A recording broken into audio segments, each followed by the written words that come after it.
Defining the environmental humanities in one word is probably impossible. I'm not sure I can do that in one word, but if you allow me to use a hyphenated word, I can maybe do it. Let me go with one sentence. Nature-culture. The study of human attitudes and feelings about the environment as those manifest themselves historically and culturally. The environmental humanities in one word, I would say, is passion.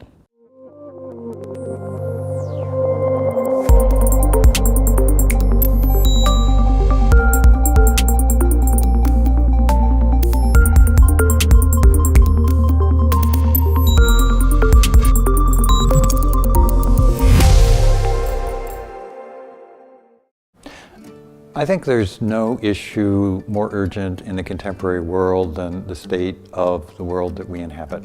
This area of inquiry is important because it addresses very urgent questions. The environmental issues that we work on, I think, connect to almost any other major issue that you might think of. Human beings have considerable impact on the environment to such a scale that there is no place to retreat into that is not touched by humans. Creative writers in the Department of English have grown, I think, increasingly interested in trying to use the languages of art, right? So words, but also images, moving images, still images, any kind of art that you might imagine, to sharpen our awareness of the world that we inhabit and our sense of what's at stake.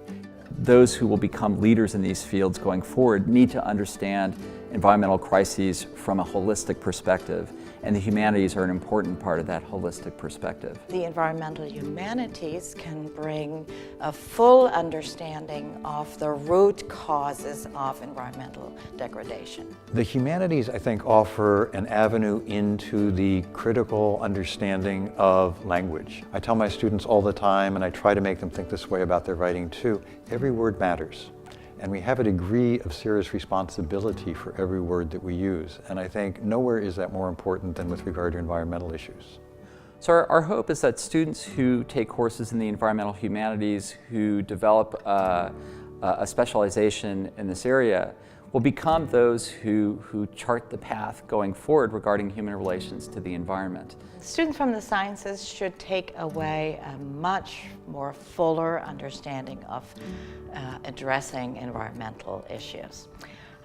That there are historical dimensions to it, that there are ethical dimensions to it, and that there are cultural dimensions to it.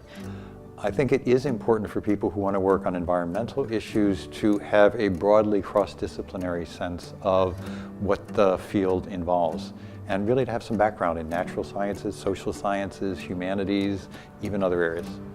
I think that for students, the emergence of the environmental humanities here really should be something incredibly exciting, because it's going to open possibilities for doing work across disciplines, across heretofore disconnected fields, working with different faculty in different areas.